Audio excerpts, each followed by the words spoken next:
Welcome to the Dream Nation Breakfast Club, where we gather together every single Tuesday at 7 a.m. Eastern Standard Time. Happy to be here with you all.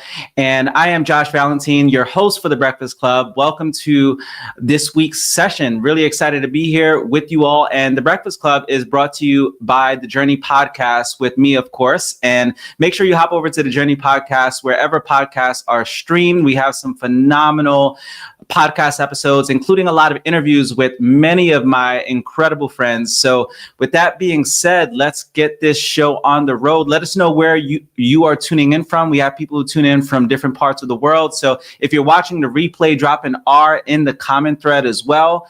And we're about to get this show on the road. So today's session is going to be on strong families, stronger societies. So it's going to add a lot of value for those of you who ever wanted to start a family. Maybe you're a part of a family, which of course, all of us are a part of a family. And I think that, I was kind of reflecting on this for those of you who you're jumping on for the very first time, and I'm not sure how you were welcome to the Breakfast Club, but one thing that I can say is that sometimes I get this like divine inspiration to share different topics that can add value, especially add value in today's day and age with everything going on in the world. One thing that I'm super passionate about is just showing people how families can help develop, or strong families can help develop stronger societies. So think about this. What if the most powerful institutions in the world aren't necessarily schools? They're not a company, military, law, but the family, like your personal family, and the power of how your personal family can transform a community is absolutely incredible. So today we're going to unpack how strong family relationships help raise healthier kids, lower crime, bolster the community, and build resilient communities. So whether you grew up in a picture perfect home, maybe you were born and you hit the parent lottery. I know that wasn't necessarily the case for me, hitting the family lottery per se, but all in all, whether you come from that or you're just rebuilding your family right now, maybe you're in the process of starting a family, or maybe at some point in time you would like to, then this session is definitely for you if that is the case. So to get us kick-started, we're going to start off with some life hacks and fun facts to get the day kick-started. And I love the life hacks and fun facts, by the way. I share all kinds of things that can essentially make your life better. So if you're new to the Breakfast Club, I'm a holistic life coach, and I share all types of different topics and just science-backed information that could make your life better. So here are some productivity and focus hacks. The very first one to get us kick-started is theme your days. Theme your days. Instead of juggling everything daily, dedicate certain days to specific focuses. So example, Mondays can be for your meetings. Tuesdays can be for your creative work. Fridays, for example, for me in my household, Friday nights are typically when we get together for pizza night with my boys and we watch a movie. It's not every single Friday, but we do our best to kind of make that the theme of every single Friday. And then Sundays, we just refer to it as family day, like we're, going to church, we're hanging out with our kids, just really unwinding from everything work related. So really, really great way to go about your week. Theme your days. Next up, we have background brown noise. So unlike white noise, brown noise has deeper frequencies that can improve concentration and reduce anxiety. So it's actually great for creative flow or deep work. In fact, right before I started the Breakfast Club, as I'm putting together this Breakfast Club session, I had some background brown noise happening. So the white noise is really good when I'm like taking naps. I'll have certain there'll be sleep playlists that I find on Apple Music. And then I have a deep focus playlist that I have for just creative work, deep work, when I want to be productive. So that's really the biggest difference between white noise and brown noise. So think of it as white noise can essentially help you just relax and possibly even get some rest, where the brown noise helps you just get into a peak state. So Really good difference. And next we have digital sunset. So stop using screens 60 minutes before bed. Your sleep quality improves dramatically after just 3 days. So for those of you who read, let's say an ebook, you may want to switch over to, like, I know Kindles, I believe, if I'm not mistaken, they have like specialized screens so that it's not affecting the quality of your sleep, or just get paperback. Paperback books go a long way, go back to the old school. And I know for me, whenever I read a book, especially on personal development, it tends to help me just wind down and make myself sleepy. So next we have the mind dump method. Every morning or night, write out everything on your mind. No filter. It reduces anxiety and helps you focus on what really matters. So anything that you're going through, writing it down writing down anything that you're thinking about. For me, I know it's helped tremendously over the years, just taking some time to get what is in this brain of mine on paper or on even a notepad. So your phone, chances are it has some kind of a notepad or journal. And one thing that I can say is that over the years, whenever I had anxiety about something, or I'm a bit overwhelmed about things that I'm currently facing, it always helps to just write down what I'm feeling, write down what's overwhelming me. And it can be one of the biggest life hacks to just help improve your mood, or to just help you overcome anxiety whenever it does hit you. So it even helps, honestly, with just looking for solutions. Sometimes your mind is just so inundated with everything that you're up against that you don't even have the capacity to come up with creative solutions. You don't have the capacity to become resourceful. So that's one of the things that writing down your issues helps with, for sure. So next we have some health and energy life hacks. Now, this first one you guys probably saw going viral, and that's the cold water face dip. So there are science-backed benefits to this. So the way it works is you dunk your face in cold water for 15 seconds in the morning. You guys may have seen a lot of people doing this on social media. And basically it activates your vagus nerve, improving mood and alertness instantly. So lots of benefits to just dipping your face in cold water. You can put some ice, water, and give it a shot. Give it a shot. See if it works for you, for those of you who are looking to get your day kickstarted. Next is stand in the sun for 5 minutes. So just 5 minutes of morning sunlight boosts serotonin and resets your circadian rhythm. So especially for those of you who don't necessarily get outside much, it's so important to make sure you're getting sunlight. Not only does it provide you with vitamin D, but it also helps with serotonin, and serotonin is a mood stabilizer. It helps you with your overall feelings of wellness and well-being. So definitely a really great life hack. I know for me, I walk anywhere from 2 to 3 miles a day in my neighborhood. And it's easy for me because I'm in Florida. And I know for those of you up north, it's probably not that attractive to go out there and work in the cold or walk in the cold. But it absolutely does help, even if it's just for 5 minutes, getting out there in the sunlight. Next is a hydration trick. So add a pinch of sea salt or lemon to your water. It helps your body absorb the hydration faster. So one thing I've learned about lemon too, and you guys are more than welcome to, put a comment in the comment thread if you have more information on this. But I remember hearing how lemon helps alkalize your water naturally. So for a long period of time, I was just squeezing lemons into my water. And I definitely recommend it for those of you who are looking to improve your health. So again, I haven't done the sea salt, the pinch of sea salt, but it really does help your body absorb the hydration faster. So give it a shot, see how it works for you. All right.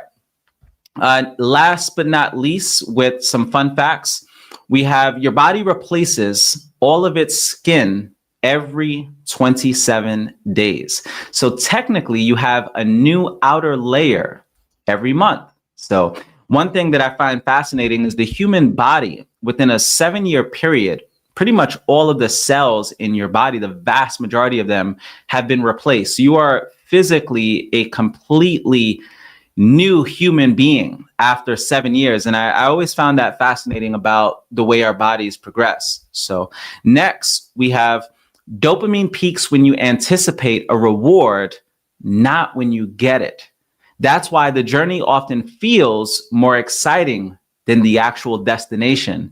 So the anticipation of some kind of a reward is essentially what triggers that feeling of just excitement. Think about it. For those of you who maybe you're going out on a date in the evening and you're really excited about the date, think about the rush of energy that you have throughout the day. Or maybe you're getting ready to go on a vacation and you can't sleep the night before. Anybody ever get vacation insomnia where you cannot sleep because you're so excited about the vacation? Or maybe you just have anxiety about waking up on time.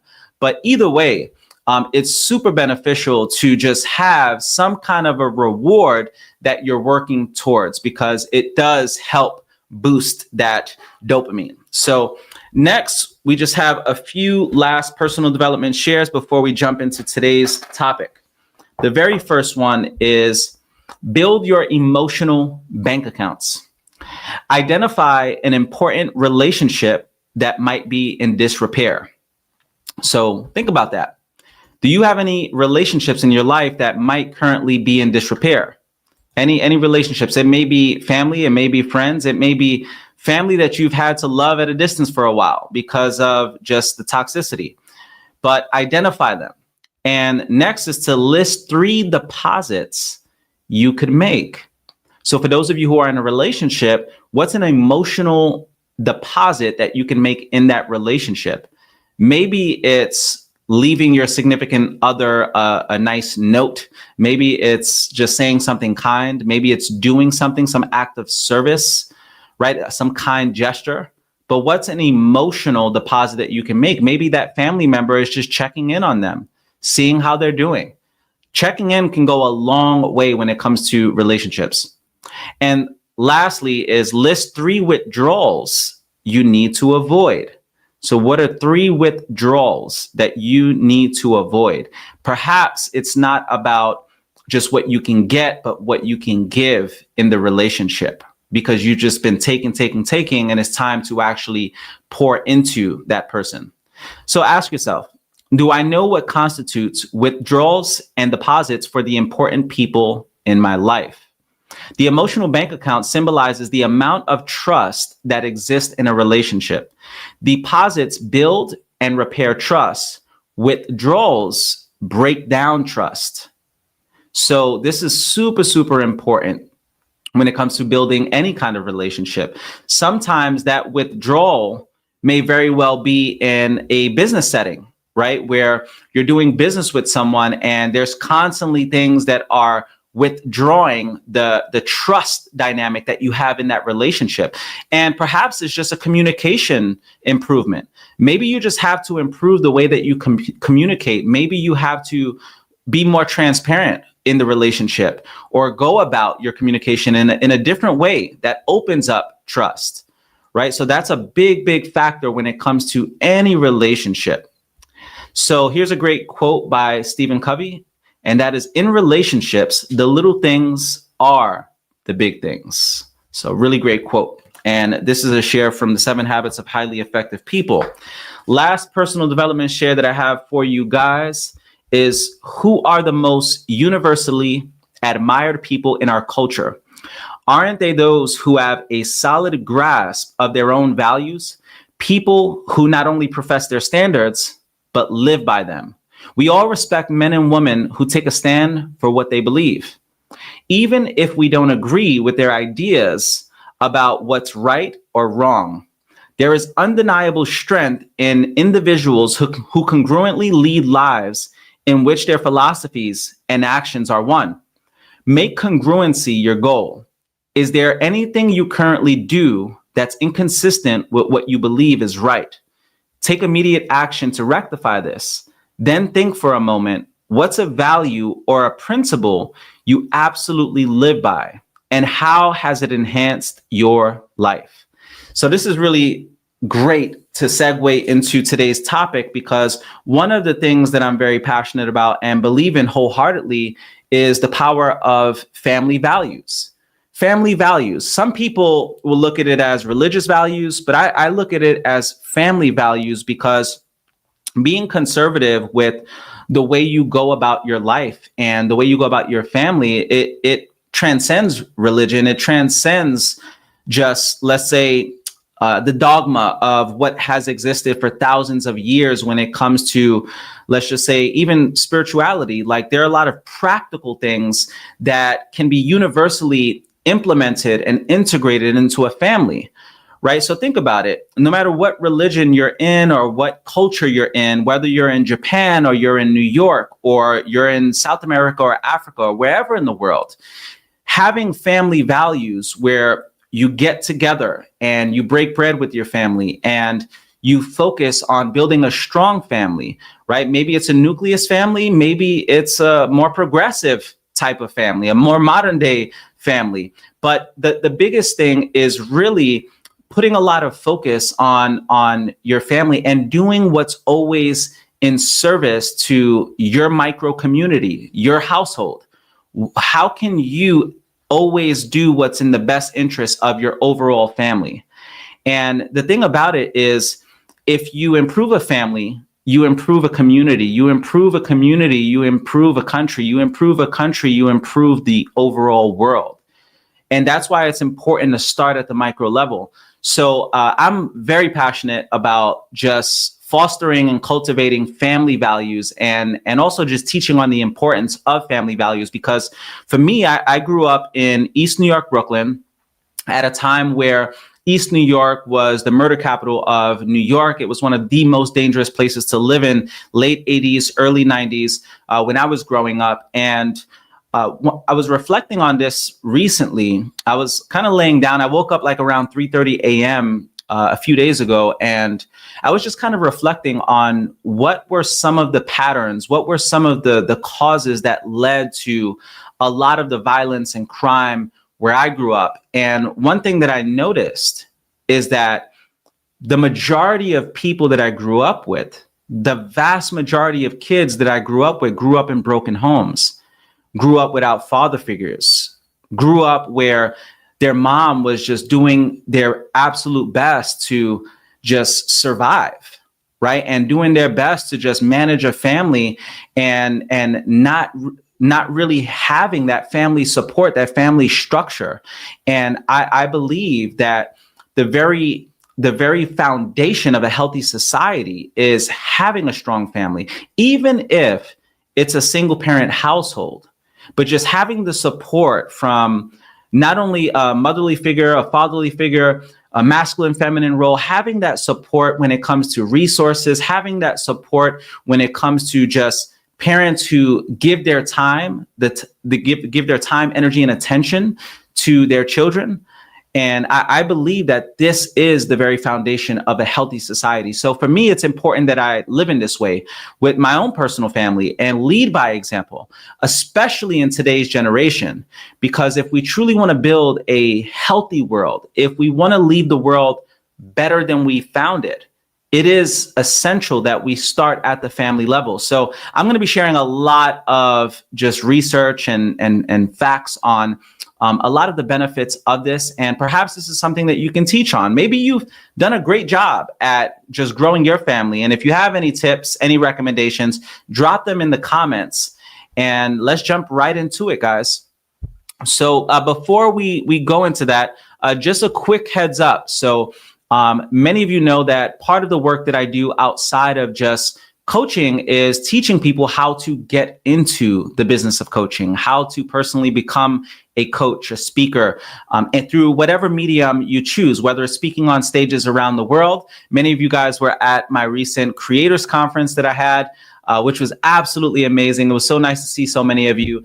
And many people want to get into this line of work. So a lot of people who tune into the Breakfast Club, they also teach within their communities, they coach, they mentor. And it's been part of my life's mission to not only teach this information, but to teach people how to go out there and spread the knowledge, spread the information, spread this information that could essentially make the world a better place. Because I mean, we're so much better if we do it together. It's one thing to add value to the world, and it's another thing to multiply value to the world. So if we're going to multiply value to the world and get it out there, it is essential that we have more people who get into this space, whether it's podcasting, speaking, coaching, mentoring, all of that good stuff. So if you ever had any aspiration, if you ever had any desire to go out there and make an impact in the world, or maybe make this a profession, or even just a side hustle where you make income for yourself, being a coach, speaker, all that good stuff, hit me up. DM me the word coach.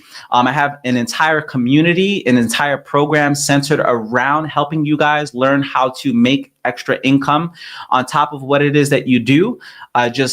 Again, coaching, speaking, podcasting, consulting, all that good stuff. And I know it's been one of the greatest joys of my life has been helping people, inspiring people, speaking on different mediums, whether it's television or podcast or radio or anything like that. So yes, feel free to reach out to me if you guys have any questions. I'm always, happy to answer any questions that you guys may have on how you can get into this space. So let's jump into it. Again, on this episode, we're talking about the importance of building strong families and what that actually means for the well-being of children and society. I'm going to be sharing a lot of research-backed data, practical steps, so that you can use in your own personal home, and conversations, just in general that I've had over the years with people, especially people they've already done it. There are many of you who tune into the Breakfast Club where you guys are like 50, 60 plus years old, and you've been there, you've done that, and you've built really amazing relationships with your children who are thriving. And I've had so many conversations through podcast interviews and so much more with amazing people and how they've gone about this process. So I'll share a little bit about what I've learned over the years. So before we get into the bulk of today's information, I want to share some statistics with you all that are super valuable to understand. The very first one is around 65 to 70% of US children still live with two parents. Family living arrangements matter for child outcomes. So that is the majority, which is a really great thing.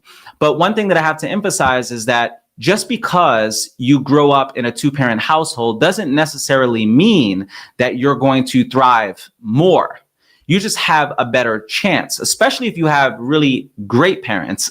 So I've seen it where kids will grow up in two-parent households, but they're neglected emotionally. They're not given the time, energy, and attention that they need to really thrive. So it's not enough to just have a two-parent household. Even though this may account for the majority of the country, it's also important to make sure you're spending time with your children, making sure that you're actually checking in on them, right? Spending that quality time. So I've seen many cases, for example, in suburban areas, there's an entire opioid crisis in suburban America, where a lot of children are getting hooked on all kinds of drugs, from fentanyl and so much more. And there's a lot of underlying reasons, right? But one of the things that I want to stress is the fact that many parents that, they make beautiful environments, like they have children who live in these beautiful homes and they send them to the best schools, but they're constantly working. They're putting in 67, 70 hours a week on their jobs. And when you think about it, look at the highest suicide rates aren't necessarily coming from the hood. They're not coming from the most impoverished areas. A lot of the time, it's in these suburban communities, right? Because there's not that emotional support needed in order for these children to thrive. So I just want to stress that it's not all about having a two-parent household. It's having two parents that actually give a damn. The second statistic is a lot of meta-analytic reviews show parental involvement, talking about school, reading, and helping with homework is associated with better academic achievement and creativity. So many of you all know that in my household, we actually homeschool our kids. So I can go into all the reasons why we homeschool, but one thing that I can share is one of the biggest reasons we homeschool is because the way the world is today, children are very exposed to the culture. Children are growing up really fast. And we honestly just didn't like the direction that the public school system was going in. And yeah, there's some amazing private schools, charter schools, even Christian schools and religious schools that are out there. But for us, we wanted to teach our kids our values, right? Not what the world is projecting on them. And we just wanted to show them how to think critically. We wanted to show them how to think like us. We've done pretty well for ourselves. And we know that our frame of thinking, if our children adopt a lot of our thinking, that they'll thrive in this day and age. So it is important for us to be able to pass that on. Okay. So again, having parental involvement is the biggest takeaway from that. Next is a study of U.S. cities found neighborhoods with high levels of single parent households had up to 118% higher violent crime and 255% higher homicide rates in some comparisons. So think about that, right? And the thing about it is you have to take context into consideration, right? So there's correlation, not the sole cause in many cases. So in the world of statistics, sometimes there's, this idea that correlation does not imply causation. So there's a lot of factors, but think about that. 255% higher homicide rates in some comparisons, right? In single parent households. So this is a very, very important factor. Like if you go to prisons around the United States, even though the majority of the country may have two-parent households, but when you look at the majority of prison inmates, the majority come from single-parent households. So it is important to understand the power of having that structure, right? So you may have a mom who's nurturing, but the father to really bring the order and let that young man know, like, hey, I don't want you out there in the streets. Sometimes it's difficult for a single woman to be there overseeing whatever their teenager is doing throughout the course of the week or who they're involving themselves with. So that's why it is essential to have, that masculine presence in the household. Now, there's other factors, right? Paid parental leave, quality childcare, and child benefits are linked to better early life outcomes in global analysis. So policy choices change families' capacities to provide. This is a big factor as well. Sometimes these issues are very systemic. They're policies that are put in place that can help families, thrive. And for example, when I was growing up, I grew up in the hood. I didn't come from any money whatsoever. And the generation prior, they didn't necessarily have all of the benefits. So when my family migrated to the United States, or migrated from Puerto Rico, I should say, they came to America, right, from a very impoverished, way of life. And I could argue to say that a big reason why the country or the island of Puerto Rico was impoverished was because of a lot of systemic things, right? Like government regulation and systemic just issues and policies. This does play a major factor when it comes to society's thriving. For example, if you look at some of the happiest nations in the world, which tend to be a lot of Scandinavian nations. So if you go and look up like the Netherlands, Switzerland, Sweden, a lot of these countries really thrive. Now you have countries like Dubai and, all over the United Emirates. Dubai is not a country, but the United Arab Emirates and, Saudi Arabia. Now they've adopted a lot of these practices that they've learned from Scandinavian countries on what makes a healthy society. And oftentimes it is systemic policies and regulations that are in place to help the society thrive. So a big factor when it comes to just the flourishing of a society. So in my generation, for example, even just having access to government programs that could help me get an education, half of my education was covered by the government, right? When I went off to college, and it definitely helped me because if I didn't have access to that, there was no way in the world I would have been able to, go off and get an education, and my life would look drastically different today. So there are so many ways that our government can help. And that's why, as much as people argue about taxes and everything like that, taxes do help countries thrive. Okay. Some of these countries that have the best just happiness levels in their societies, some of them do have very high taxes, but they're able to put that money back into their people, which is powerful. Okay. Next, we have global child well-being reports show recent declines in mental well-being and academic skills since the pandemic. So family supports are a major protective factor. Okay. You want your kids to thrive, not only emotionally, but academically and in their lives. Take that time to leave those emotional deposits with them. Okay. Now, keep in mind that these are just a few studies and some findings, but poverty, education, and structural factors also play major roles. So when my family migrated to this country, the thing about it is the economy was in a different place. And sometimes when economies thrive, that also helps a lot of families thrive. It reduces the pressure, right? Because oftentimes what leads to a lot of trauma is neglect, is abandonment. And that neglect and abandonment is coming from parents who have to work like two to three jobs just to be able to make ends meet. Okay, so having a flourishing economy does help in a lot of societies. So again, think about this. Strong families help children do better in school and life. It reduces harm in neighborhoods and strengthens the economy overall. And we can all play a part in creating them. So let's jump into it. I wanted to start off this next segment by going over some child development and family environments, and just some key points on this. So the very first one is on family stability and living arrangements that correlate with child outcomes. Okay, so for those of you who have children, or maybe you're on your path to at some point in time have children, take some notes. This is definitely going to help.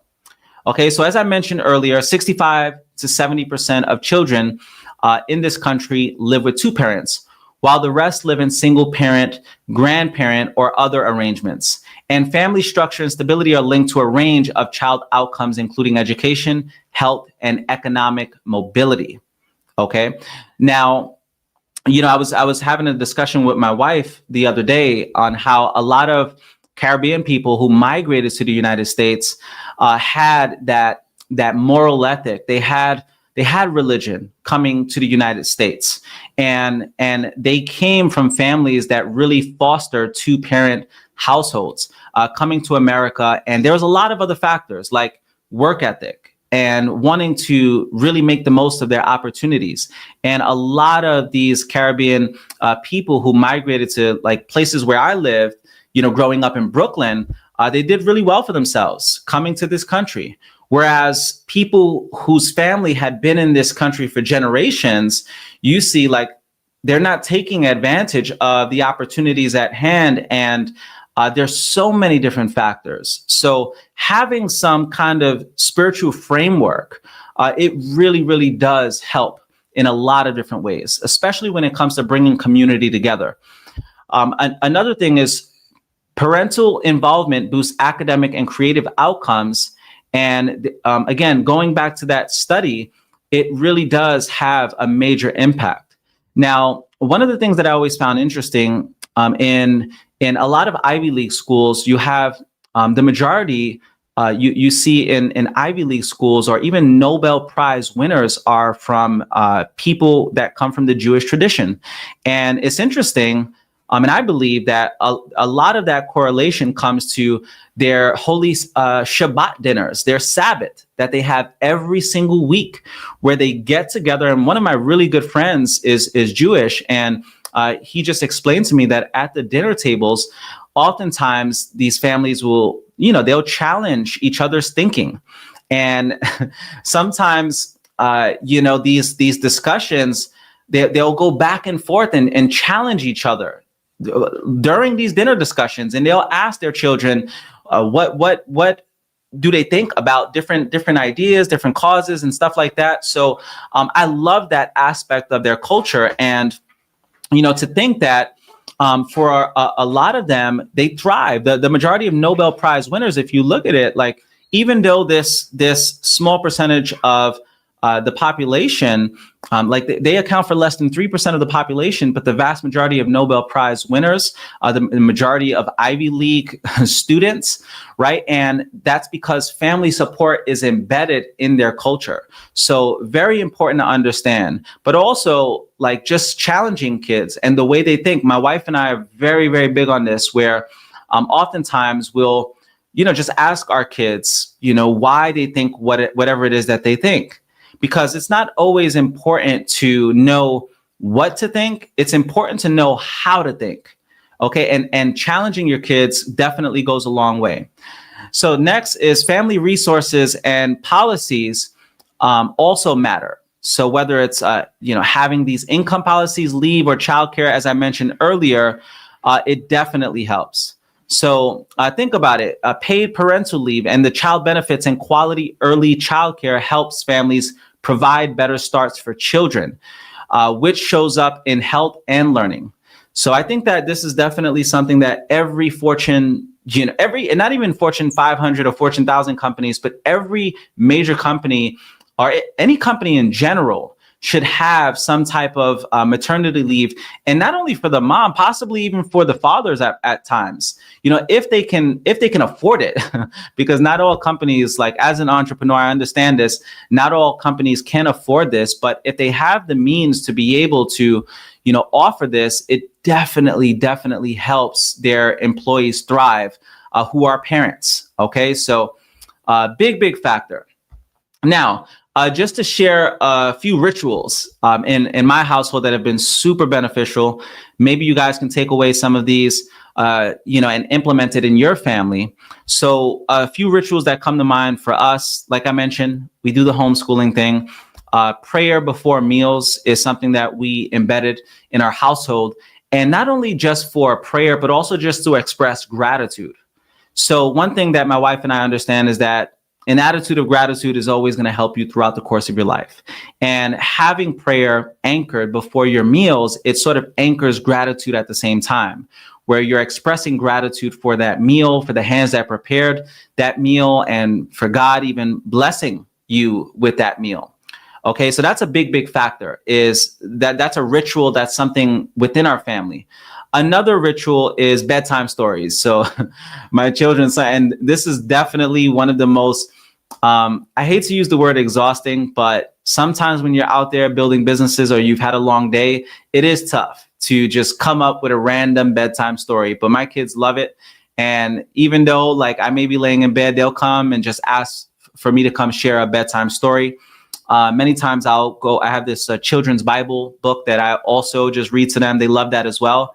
So maybe you don't have the the creative capacity to just come up with random stories. You can just have a book that you can read, and just that quality time, it goes a long way. And I always feel good after just spending that quality time with them. And I also pray over my kids right before they go to bed. And that's a big ritual in our household. And like I mentioned earlier, we do the Friday night, we'll do our best. We don't always nail it. Sometimes life is just lifing, but we do our best on Friday nights to just do like a movie night and just shut it down after 7 p.m. and watch a movie with them, eat some pizza, and that's like a really cool way to bring us together. And then Sundays are like our family days, where sometimes we'll go out to a restaurant, we'll go to church, we'll, hang out. I'll take them to, my really good friend, Jay. We'll get our kids together on Sundays. We just brought them together for like a potluck, and, they hung out. Their really good friend slept over, so little things like this to just get them around other kids. And these routines, they just go a long way. So perhaps you guys can take away some of these. These are just a few that we implement in our household, and it has definitely been super beneficial with everything that we have going on. Okay. And of course, taking that time to just take them to the park, right? Things like that, take them outside. We also make sure our kids, we call it touching grass.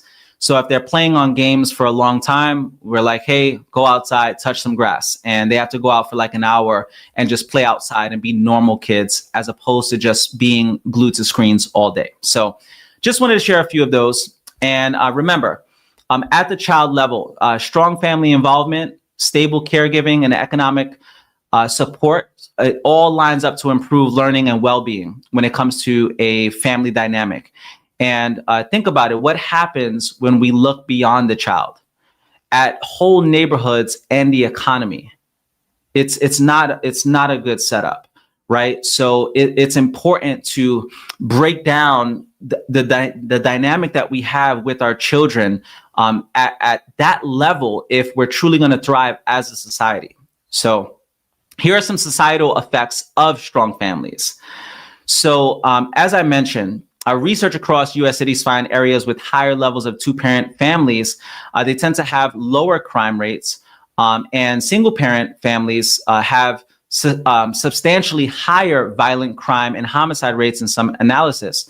So, and I know this because I grew up in the hood, and the majority of my friends, they didn't know their dads, or their dads were probably locked up or not involved. And I've seen this happen firsthand. So this isn't something that I'm just like reading out of a textbook. It's something that I personally have witnessed. My friends who had just, strong family support, it always helped. Now, I want to share some encouragement because I know we have single moms who tune in, single dads who tune in. I want to share some encouragement for you all. So if you're a single mom and you have, let's just say, young boys, make sure you get those young boys in sports, get them around coaches, get them around masculine, just solid men that could help them thrive in their lives. I know for me, my coaches, like I played football, I wrestled, and I ran track all 4 years of high school. And I played football in college. And this always helped me just staying off the streets. It always helped me stay grounded. It always kept me accountable. And it allowed me to just really learn from men and learn what it's like, or what it should look like to be a man, right? To be a provider, to be a protector, to learn discipline, to learn teamwork, to learn work ethic. And that's what sports does for young men and young women. Right. I believe that sports is the backbone of this country. Right. It helps so many families because there are children that just thrive because of their foundation of learning how to be a part of a team and take on leadership roles and things like that. So get your kids around just solid coaches and mentors, or maybe there's after school programs where they can get involved with other parents. And, if you have solid uncles or, solid godfathers in the family, be selective with who you choose and appoint to be your child's godfather or godmother. Sometimes that can be the one person in their life to help you on your journey if you're a single parent. Okay, but seek support. We can't do this thing on our own. There's so much power in community. Okay. So next is on economic and intergenerational mobility. So children who grow up in more economical, stable two-parent households generally have higher chances of upward mobility, family structure, and interacts with income and education to shape adult outcomes. Okay, so this is according to some academic reviews. And it's true. It's true. Like, being able to support a child financially, it goes such a long way. Okay. And then national well-being and child trends. So there's global and national reports that show that child well-being, whether it's mental health, learning outcomes, they improve over decades, but recent years show worrying declines in mental well-being and academic skills. Family supports and public policies are major levers to this. So we have to do our part with making sure that whenever we vote someone in office, that we're voting people in office that really are embodying family values. Again, if we're going to save our country, we have to start with saving our families. So as I get ready to bring this in for a landing here, remember, how we protect our kids in neighborhoods where family instability, poverty, and limited services all overlap, what policies lever matter most, jobs, childcare, parenting, supports, or something else. But it is important to give thought to this, okay? So next, we have just some habits of strong families. And this is the biggest takeaway that I want to leave with you guys. 7 habits of strong families and what strong families typically do in their families to thrive, okay? The first one is daily connection, some kind of a daily connection ritual, whether it's dinner check-in, bedtime talk, but just checking in, especially if you have teenagers. Sometimes teenagers are going through things that you never in a million years would know that they're going through in school, whether it's bullying or navigating through relationships and all this stuff. But just check in, some kind of ritual that you can put in place, okay? And I know for me, what helps me is like later on in the night, just checking in with my kids. Secondly, consistent routines. So it can be bedtime, mealtime, homework time, but remember, kids thrive on predictability, okay? Thirdly, shared responsibilities and co-parenting agreements, okay? Clarity reduces conflict. So don't have your kids just growing up in a very chaotic environment. Like, have them getting involved, have them being a part of the family obligations, family responsibilities. Fourthly is active parental involvement in learning.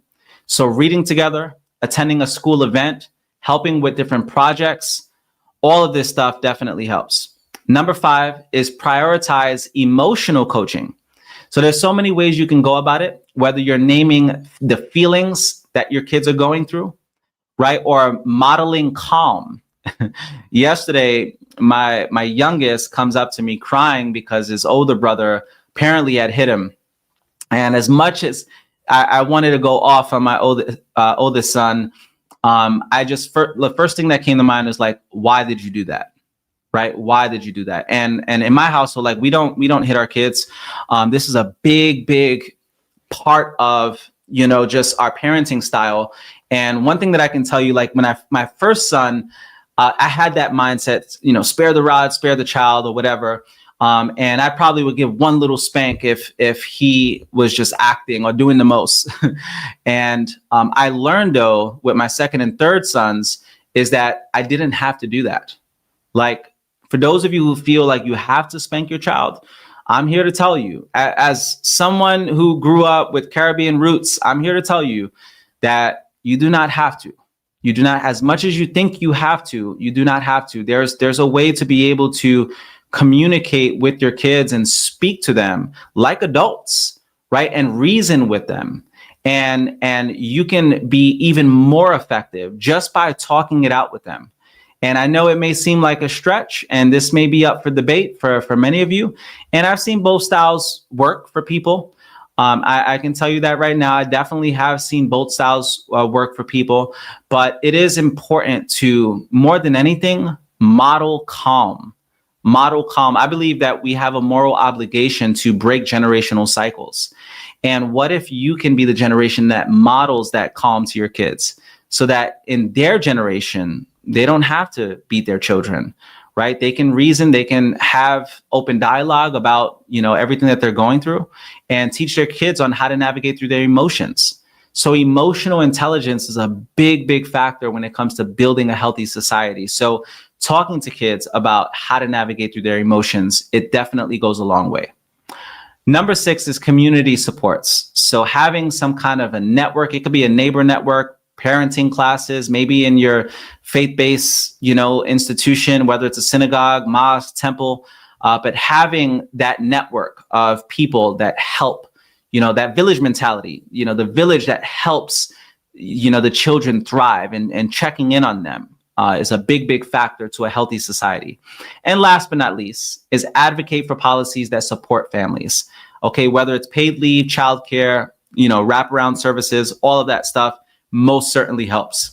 So, ladies and gentlemen, I know that today was very different in the sense that we covered a lot of family stuff. But again, whether you have a family or you don't, whether you hit the family lottery or you didn't, the biggest thing is really just doing better than the last generation that came before us, and not going backwards, not declining, continuing to push this planet forward and leaving this world a much better place for our children, for our grandchildren. And it is important for me to talk about matters that are important to me, things that I genuinely believe in my heart of hearts that can make the world a better place. And that's why today I covered family values, because there are so many people out there that need access to just this information, because awareness is always going to be the very first step to healing. If we're going to have to heal this planet, we're going to have to heal the family. And remember, families aren't perfect, and many of us are in the process of building them. Strong families aren't about a single model. They're about stability, involvement, and supports that let children flourish. And if this session helped you today, feel free to like, comment, share, tag, all that good stuff, because it most certainly helps get the message out there. So thank you so much for all of you who've tuned in. I definitely appreciate every last one of you. Breakfast is officially served for this morning.